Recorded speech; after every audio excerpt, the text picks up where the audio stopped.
hanya lewat Zoom ya, kadang-kadang kamera juga dimatikan ya.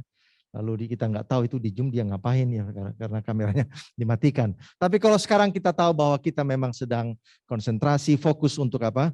Beribadah, menyembah kepada Tuhan. Baik, 1 bulan ini saudara One Christ Family sudah belajar tentang love others ya. Saya minta kepada saudara Richard untuk saudara-saudara sudah belajar apa 1 bulan ini ya? Oke ya, jadi ini topik-topiknya karena saya takut mengulangi lagi Pak Purba ya. Jadi saya minta 1 bulan sudah belajar apa ini ya. Jadi how to love others as you love yourself. Ini Brother Brandon Hartono. Lalu sahabat yang kedua menjadi kaya dalam kebajikan. Ini Bapak Guntur Siboro dari tetangga ini ya, BSD ya. Lalu why should I love others, Bapak Purwa Hartono. Lalu the greatest business in the world, Saudara Richard. Dan this Sabat, the judgment day. Ya, sheep or goat. Hari penghakiman, domba atau kambing. Loh, apa hubungannya ini Pak Pendeta dengan loving others? Karena Yesus ceritakan tentang ini, loving others itu as part of the judgment day. Ciri-ciri daripada domba dan kambing, Yesus nyatakan dalam Matius 25 terkait kepada loving others. Dan satu-satunya perumpamaan yang dicatat tentang domba dan kambing adalah Matius pasal 25 itu. Dan itulah yang menjadi menarik sebagai conclusion for the whole month. What you have studied about loving others ini ya. Oke, ayat intinya ini ya. Jawab Yesus kepadanya, kasihilah Tuhan Allahmu dengan segenap hatimu. Ini pertanyaan dari ahli Taurat, orang kaya juga ya.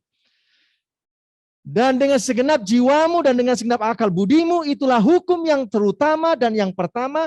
Dan hukum yang kedua yang sama dengan itu, equal. Yang sama dengan yang pertama adalah apa? Kasihilah sesamamu manusia seperti dirimu sendiri. Saya kira ayat ini sudah familiar dengan kita.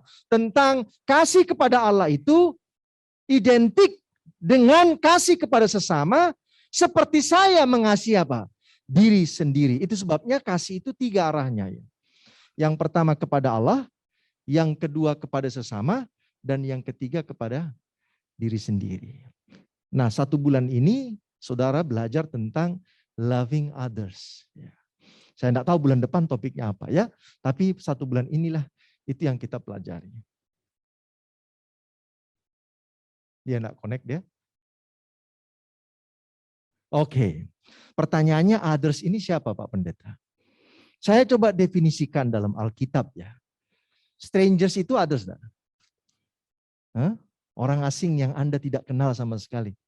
Itu others juga. Tapi kalau saudara mau baca ayat ini, orang asing itu jangan ditekan. Ini regulation untuk orang Israel. Orang asing yang tinggal di kota atau di negeri Israel itu tidak boleh ditekan oleh orang Israel. Dia harus hidup bebas karena orang Israel juga dulu adalah budak di mana? Di Mesir. Itu sebabnya setiap hari Sabat mereka harus apa? Istirahat. Itu orang asing. Lalu yang kedua Alkitab katakan your enemy. Itulah others itu. Nah, seringkali kita fokusnya di sini saudara. Yang di bawah itu. Sorry. Yang kita kenal. Siapa itu yang kita kenal? Ya, our family, our friends, our colleagues, our brethren, saudara dalam iman. Tapi yang 2 di atas, nah ini yang problem nih. Ya, saya enggak mau lagi kita bawa-bawa tentang yang di bawah, ini pasti beres lah ya. Tapi 2 yang di atas ini yang jadi problem. Kenapa? Bagaimana Pak Pendeta saya mau mengasihi orang asing yang saya enggak kenal? Bagaimana Pak Pendeta saya mau mengasihi bahkan musuh saya? Dan itulah yang menjadi problem di dalam tantangan kita sebagai anak-anak Tuhan. Kalau kita mau menjadi yang Yesus sebutkan dalam Matius 25, domba. Ya, kalau mau jadi domba. Oke. Do good things.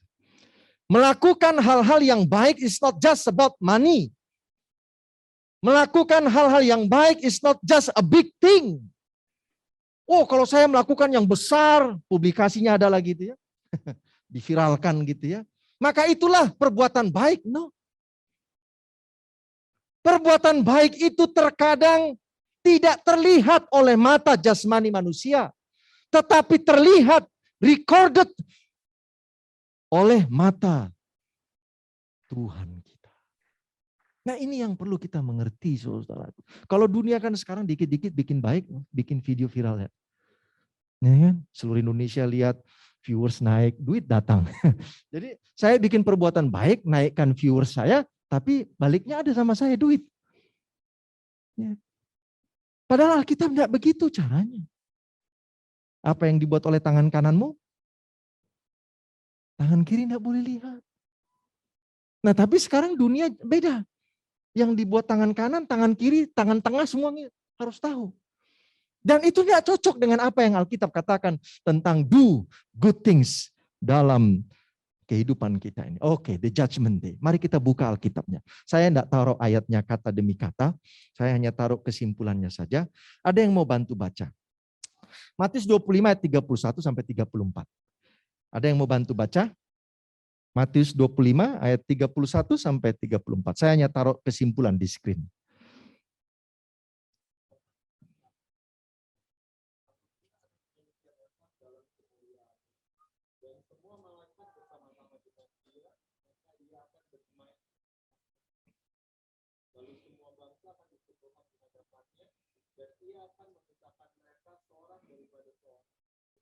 Oke.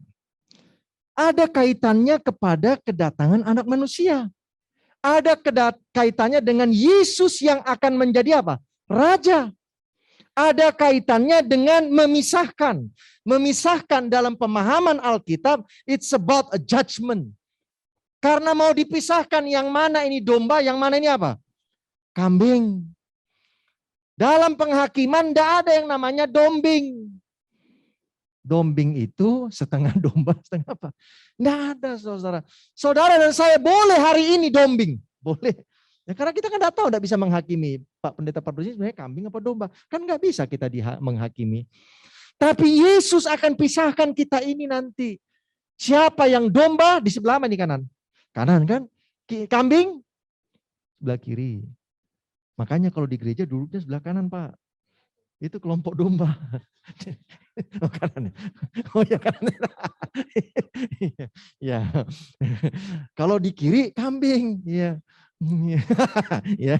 Oke, baik. Jadi orang kriteria domba. Mulai dari ayat 35 sampai ayat yang ke-40. Apa sih kriteria domba dalam the judgment day, waktu sebelum Yesus datang yang kedua kali, di mana ada proses penghakiman, dipilah antara domba dan kambing. Kalau perumpamaan yang lain antara lalang dan gandum sebenarnya. Kalau dalam perumpamaan yang lain yaitu seorang yang menebarkan pukat, lalu semua ikan masuk, lalu sang nelayan mulai memilah-milah mana ikan yang baik dan mana ikan yang tidak baik. Itu cerita yang sama sebenarnya. It's about a judgment day. Lalu di ayat yang ke-36 sampai 40, ada yang boleh bantu baca. Mereka yang ada kriteria, boleh ulang deh. Kriteria domba itu ciri-cirinya seperti ini. Ayat yang ke-36 sampai 40. Ada yang mau bantu baca Alkitabnya? Ya, mari Ibu. Ya.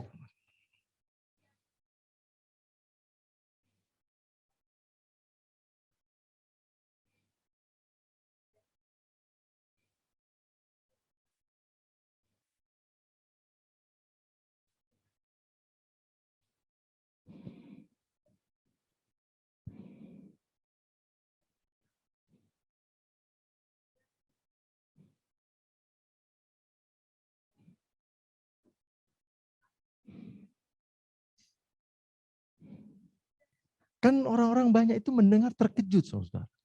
Ketika aku lapar, kau kasih aku makan. Ketika aku haus, kau kasih aku minum. Ketika aku telanjang, kau kasih aku pakaian. Ditanya, kapan kami melihat kau lapar? Apakah Yesus pernah telanjang? Enggak pernah. Ya, kalau lapar mungkin pernah, tapi Yesus kan enggak pernah juga minta-minta makanan. Ya dia bikin sendiri, 5 roti 2 ikan, jadi 5.000 orang makan semua. Memang physically Yesus enggak pernah mengalami itu, saudara. Lalu mereka katakan, kapan kami bisa melihat engkau? Kapan kami kasih makan engkau? Kapan kami kasih minum engkau? Apa jawab Yesus? Apa yang kau buat kepada orang yang hina ini, engkau telah melakukannya apa? kepadaku. Nah, nanti saya terangkan apa sih ekspresi hina itu dalam Alkitab ya. Kalau menurut saudara, orang yang hina itu yang gimana? Tidak layak. Kira-kira bagaimana nih ekspresi tidak layak? Oh, saya ini orang hina gitu. Kira-kira itu identik dengan apa itu? Kalau dibilang kamu ini hina kamu. Itu identik dengan dosa. Identik dengan hal-hal negatif yang dia sudah lakukan. Itu sebabnya dia dikategorikan apa? Hina. Apa yang kau lakukan kepada orang yang hina ini, engkau telah melakukannya kepadaku. Maka engkau masuk kelompok apa? Kambing apa domba? Dia masuk ke dalam domba.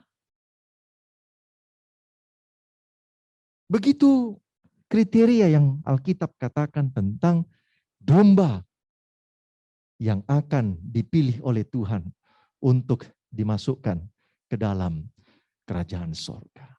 Lalu kriteria kambing bagaimana? Sebenarnya sederhana, tinggal dibalik.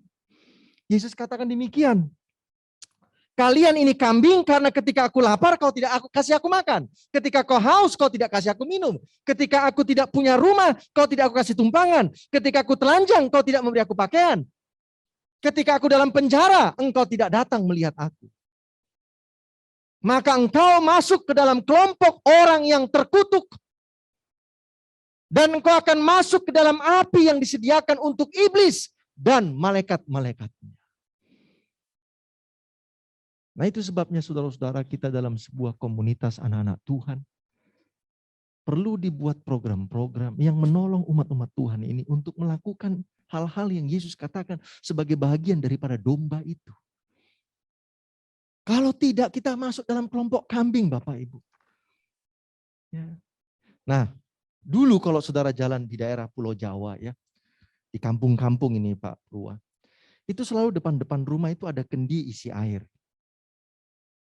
Dan siapa saja strangers yang lewat gitu ya, ya boleh minum, ya asal jangan langsung di mulutnya ya, cuman dituang begini aja. Dan yang punya rumah itu siapkan tiap hari begitu. Nanti kalau sudah habis dia isi lagi. Tukang becak yang lewat bisa ambil minum dan sebagainya. Kadang-kadang kita tidak mengerti, it's very simple one. It's not a big one, kasih satu truk aqua gitu, enggak. Ya. Tapi Yesus katakan ketika aku haus kamu memberi aku minum. Dan kita tidak tahu siapa yang minum itu lewat kendi yang disediakan di depan rumah. Tidak tahu kita. Tetapi sorga mencatatnya bahwa ada sebuah spirit untuk berkorban walaupun hanya sekedar air putih untuk seorang tukang becak atau para petualang-petualang yang lewat di depan rumahnya. Mari kita ingat baik-baik apa yang Yesus katakan. Kriteria domba dan kriteria apa? Kriteria kambing ini. Oke, boleh? Selanjutnya. Oke. Nah dalam bahasa Yunani, kata hina itu adalah elakistos. Itu artinya apa? Paling hina lebih rendah daripada yang paling rendah dan dianggap tidak penting. Kalau tidak penting itu sudah golongan dalam Alkitab ini ya, budak. Budak itu kalau mau dibunuh sekarang dibunuh aja nggak apa-apa. Orang dianggap nggak ada sama tuannya. Nyawa budak itu ada di tangan tuannya. Mau diapakan ini budak terserah tuannya. Dianggap tidak penting. Kalau ada yang rendah, dia yang lebih rendah lagi di bawah. Dan Paulus pernah menggunakan istilah ini untuk dirinya sendiri. Dalam Efesus 3:8, Paulus katakan, akulah yang paling apa? Paling hina. Kenapa? Ada yang boleh tebak enggak? Kenapa Paulus mengekspresikan dirinya, akulah yang paling hina? Dia pembunuh, penganiaya umat-umat Tuhan. Dan itu bagi sorga adalah satu perilaku yang dianggap apa? Hina. Paulus juga pernah mengekspresikan dirinya sebagai tubuhku yang hina ini. Kenapa? Karena tubuh Paulus ini sudah hancur lebur. Kalau saudara baca dalam Alkitab, 40 kali dia dicambuk. Ya. Dan 5 kali dia dicambuk selama 40 kurang 1. Jadi tubuhnya sudah hancur, saudara. Sehingga katakan apa? Tetapi kamu tidak menerima aku sebagai yang hina dan menjijikkan. Walaupun tubuhku itu dianggap orang sudah hina dan apa? Menjijikkan. Tetapi jemaat Tuhan justru menerima mereka sebagai apa? Malaikat Tuhan. Nah, satu kali saya punya pengalaman nih saudara ya. Masih pendeta muda saya waktu itu. Di Jakarta ini. Jadi ada seorang ibu yang sakit. Sehingga tidak bisa datang ke gereja perjamuan. Ibu ini sudah lumayan tua sebenarnya. Jadi akhirnya setelah ibadah hari Sabat, maka ketua, pendeta, diakon, diakones datang ke rumah ibu ini untuk kasih pelayanan perjamuan. Nah, sesampainya di rumah itu, rupanya anggota-anggota ini sudah tahu, mohon maaf, kondisi kaki dari sang ibu nih. Jadi tidak terlalu baik lah Pak kondisi kakinya itu. Jadi saya lihat Pak Ketua Diakon, kami kan laki-laki pendeta. Jadi yang mencuci kaki harusnya apa? Perempuan kan gitu ya. Berarti kan diakones. Nah yang diakones ini sibuk sendiri, enggak tahu ngapain ya. Ngambil air, muter sana. Untuk menghindari mencuci kaki ibu ini. Lalu saya mulai mikir, terus siapa ini yang mau mencuci ini? Bapak-bapak diakon ketua bilang, ini kan ibu-ibu. Jadi harus ibu-ibu yang cuci. Ibu-ibu diakonesnya sibuk sendiri enggak tahu ngapain. Terlihat memang mau menghindar untuk mencuci itu. Jadi saya bilang, ya tinggal saya dong nih. Ya, enggak ada lagi. Ya akhirnya saya yang cuci. Ya. Nah seringkali saudara-saudaraku tanpa kita sadari, ada di antara kita ini yang seperti Paulus ini. Tubuhku dianggap apa? Hina. Tapi jemaat di Galatia menerima Paulus seperti seolah-olah menerima siapa? Yesus Kristus sendiri. Apapun yang kita buat kepada orang yang dianggap dunia itu hina, itu sama dengan kita melakukannya secara fisik langsung kepada Yesus Kristus. Sama. Dan itu sebabnya menjadi suatu berkat untuk menjadi domba di antara umat-umat atau manusia yang di atas dunia ini. Oke, selanjutnya. Nah, ini menarik kalau kita baca kisah ini. Jangan kamu mengundang sahabat-sahabat, kaum keluargamu, tetanggamu, kalau kau punya pesta atau apapun. Kenapa? Karena mereka sanggup untuk membalasnya. Besok diundang lagi saya. Kalau kau mau undang, siapa yang harus diundang? Saya pikir-pikir ayat ini bisa enggak saya lakukan ya. Contohnya putri saya nikah ini besok ya. Semua yang hadir itu adalah orang cacat, orang miskin. Terus Pak Purwa datang, Pak, saya undang Pak ya. Pak Pendeta ini enggak salah Pak Pendeta. Ini ke orangnya susah semuanya. Lalu saya bilang, kan kata Alkitab Lukas 14 Pak Purwa. Ya tapi kan pendeta modalnya enggak balik nih pestanya. Tapi itulah faktanya Tuhan. Kenapa? Karena mereka ini tidak akan pernah bisa membalas engkau. Tetapi berbahagialah si pengundang. Walaupun si pengundang tidak akan dapat balasan dari yang diundang itu. Tetapi sorga akan bayar Pak. Sorga akan bayar. Inilah strangers yang dimaksudkan Alkitab. Kalau kau melayani mereka, maka engkau menjadi domba yang di sebelah kanan dari raja itu. Saya ngundangnya orang-orang susah juga Pak Pendeta. Tapi yang susah sebelah kanan. Yang punya duit sebelah kiri. Oh, misal lagi berarti.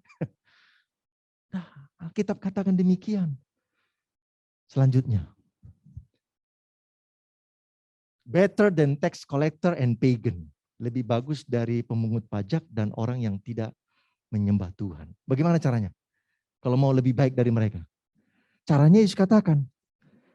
Pemungut cukai akan mengasihi orang yang mengasihi dirinya. Yang tidak mengenal Tuhan akan memberi salam kepada mereka yang menyalam mereka. Tetapi kalau engkau akan mau lebih baik daripada seorang pemungut pajak atau seorang yang tidak menyembah Tuhan, kasihilah musuhmu, berdoalah bagi mereka. Maka engkau akan menjadi apa? Menjadi anak-anak Tuhan. Maka engkau akan menjadi domba di sebelah kanan yang siap untuk dibawa masuk ke dalam kerajaan surga. Ada orang kasih sama saya berkat, saya pengen balas dia, betul ya? Kenapa? Ya besok balas lagi, balas lagi. Kapan selesainya cerita ini kalau balas membalas terus? Tetapi Alkitab, kalau kau mau lebih baik daripada seorang pemungut pajak, daripada seorang yang tidak menyembah Tuhan, kasih musuhmu. Karena pemungut pajak tidak akan pernah mengasihi musuhnya. Karena orang yang tidak menyembah Tuhan tidak akan pernah mengasihi musuhnya. Tidak. Kalau dalam ayat yang lain, maka tax collector dan pagan-nya itu diganti dengan sinners. Selanjutnya. Orang berdosa mengasihi orang yang mengasihi mereka. Orang berdosa berbuat baik kepada orang yang berbuat baik kepada mereka. Orang berdosa meminjamkan sesuatu kepada orang berdosa lainnya untuk menerima kembalinya. Tetapi umat Tuhan adalah berbuat baiklah kepada mereka, pinjamkan tanpa mengharapkan apa? Balasan. Upahnya besar. Upahnya besar di sorga. Kenapa? Karena Tuhan baik kepada orang yang jahat, yang tidak tahu berterima kasih. Hari ini Tuhan baik enggak sama saudara? Baik kan? Tapi kadang-kadang lupa berterima kasih. Maka kita akan naik menjadi domba di hadapan Tuhan. Selanjutnya. Oke, 5 manfaat berbuat baik. Saya mau tekankan berbuat baik itu is not just about money. Ya. Itu bukan satu hal yang harus besar. Tapi ada 5 manfaat. Yang pertama adalah meningkatkan suasana bahagia dalam hati. Adakah orang yang berbuat baik bersungut? Ada. Kalau motifnya negatif.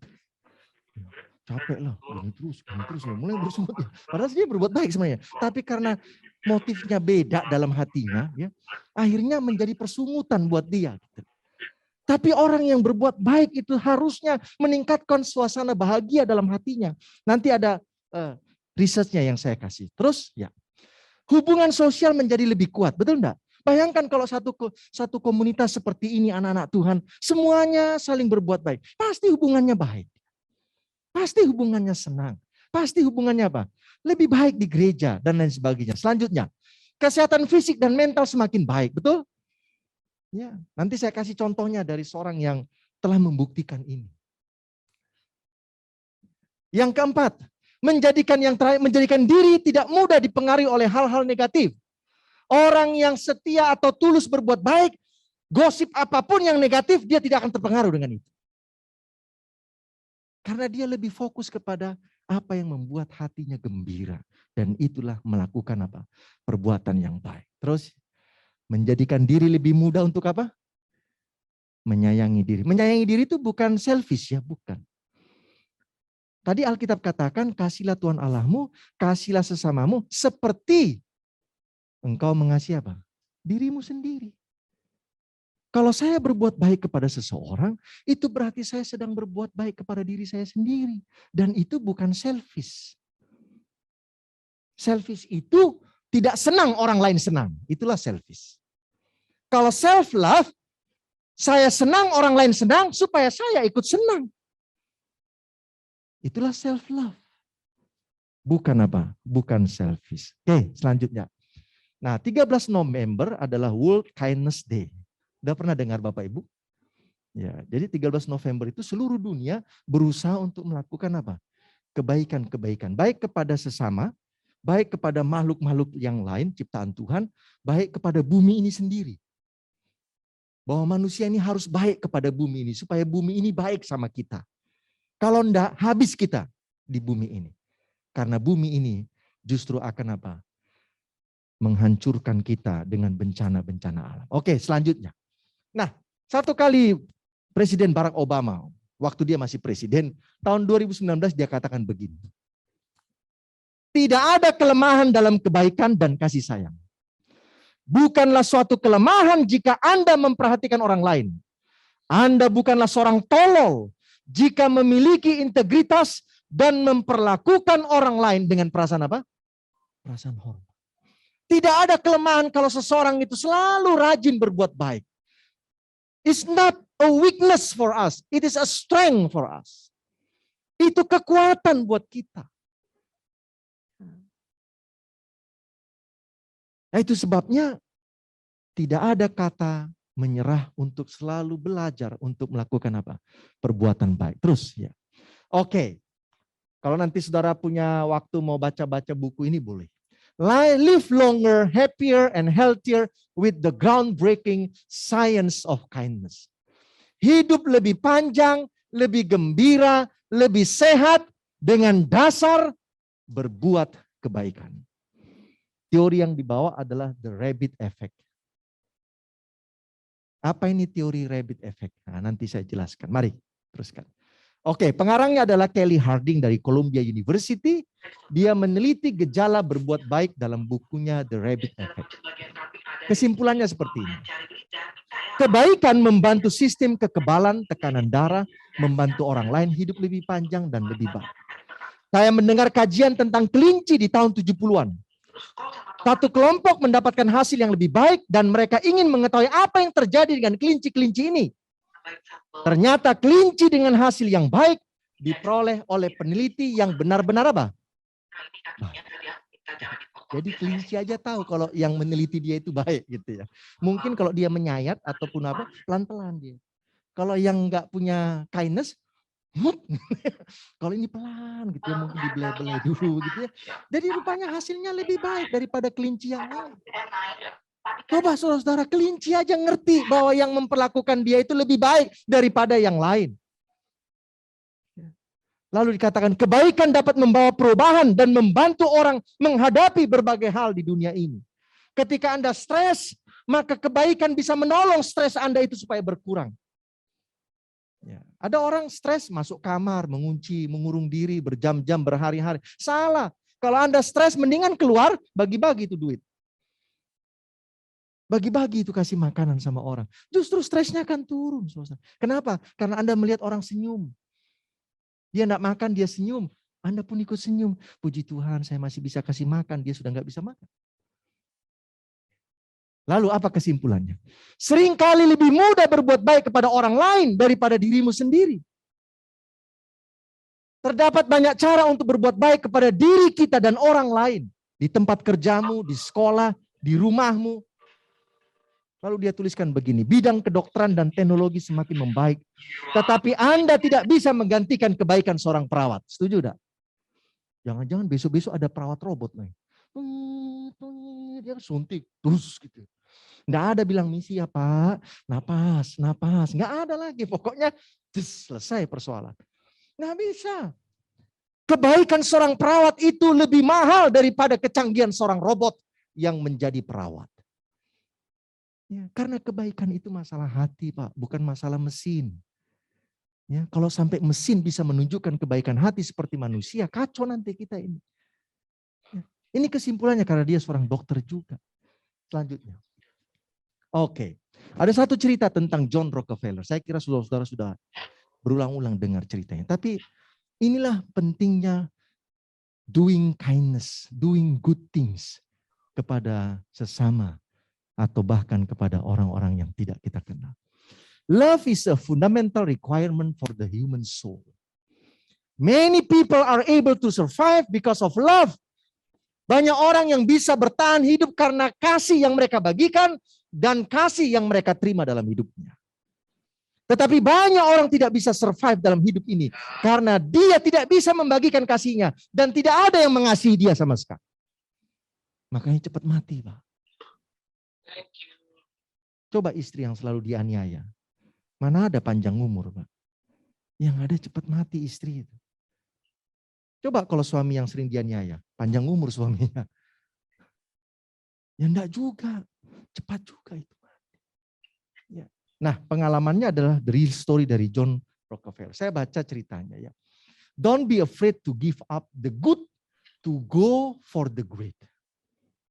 Jangan takut untuk menyerahkan yang baik untuk kau pergi. Untuk mendapatkan yang lebih besar lagi daripada yang kau berikan itu. Dan dia alami itu dalam kehidupannya secara nyata. Selanjutnya. Oke, waktu umur dia sekitar 53 tahun, dia dinyatakan dokter bahwa hidupnya tinggal beberapa tahun lagi karena dia punya masalah dengan organ-organ pencernaan lambung dan lain sebagainya. Dia bisa bertahan hidup beberapa tahun lagi sebelum dikatakan dokter akan meninggal karena bergantung kepada obat yang sangat mahal. Lalu dalam menjalani hidupnya, umur 53 tahun, beberapa tahun lagi kau mati, ternyata dia meninggal umur 98 tahun. Bonus berapa nih? Bonus berapa? Sekitar 46 tahun, 45 tahun. Tuh bayangin bonusnya banyak kan? Bonusnya itu hampir sama dengan umur yang dia sedang jalani ketika dia dikatakan beberapa tahun lagi kau akan mati. Dokter kasih resep apa? Resepnya seperti ini. Engkau bisa hidup beberapa tahun lagi asalkan kau ikuti 3 resep yang saya berikan. Apa resepnya? Yang pertama, boleh? Avoid anxiety, restless, and sad. Hindarkan kelelahan, gelisah, dan kesedihan. Kecemasan, tidak boleh cemas. Secara alamiahnya ini benar. Kalau kita sering stres, cemas, atau sedih, maka daya tahan tubuh akan turun pelan-pelan. Yang kedua, relax, berusaha untuk olahraga di alam yang terbuka, berusaha untuk melakukan hal-hal yang sederhana, yang ringan, exercise-nya. Yang ketiga, obey and pay attention to your food, stop eating while you are still feeling a little hunger. Oke, dia lakukanlah itu tiap hari. Olahraga, menghindarkan stres, dan lain sebagainya. Karena dia adalah seorang pengusaha kaya raya di Amerika Serikat, akhirnya dia memilih untuk tidak lagi mengurusi perusahaannya. Supaya nggak stres kan begitu ya. Selanjutnya. Oke. Dia akhirnya istirahat, tidak lagi terlibat kepada urusan perusahaan. Dia mulai belajar main golf, dia mulai belajar bercocok tanam, lalu berjalan di taman-taman, lalu dia mulai juga untuk terlibat kepada bercocok tanam. Lalu dia mulai ngobrol sama tetangga yang dulunya nggak pernah. Ya. Lalu apa lagi? Dia enggak stop. Lalu dia mulai merenung. Ya, tapi sakitnya masih ada gitu ya. Saya sudah ikuti semua ini regulasi tapi kok masih sakit gitu. Lalu akhirnya dalam interview itu maka dia mulai menyimpulkan saya harus lakukan sesuatu. Tidak cukup hanya menghindari stres, menghindari kegelisahan, tidak cukup hanya olahraga, tidak cukup hanya jaga makanan, jangan sampai terlalu kenyang. Lalu dia dapatkan sesuatu. Apa itu? Oke, selanjutnya. Dia mulai memikirkan orang lain. Once he thought how much money he can earn, then he began to wonder if the money used for the happiness of others, what will be the result? How far it can make them happy? Ini uang mau saya apakan? Kalau seandainya uang ini saya berikan kepada orang lain, bagaimana perasaan sukacita yang akan terjadi dalam diri orang-orang yang menerima berkat ini? In short, he is now willing to give up millions of dollars for the benefit of others. But sometimes it's not easy. Tapi dia bergumul dalam hatinya. Melepas ini uang ini. Demi banyak orang. Apa yang dia buat melepas uangnya yang banyak sekali itu? Kita lihat. Dia sumbang uangnya ke gereja-gereja supaya bangun gereja bagus untuk misi pelayanan. Dia juga membantu usaha, waktu itu masih ada itu yang namanya cacing pita ya, penyakit cacing pita. Dia donasi untuk penelitian. Kemudian dia juga mendirikan apa yang disebut dengan Rockefeller Foundation untuk menolong penyakit-penyakit dan juga orang-orang yang terabaikan di dunia ini. Pertanyaannya, jawabannya iya. Kenapa? Oke, next.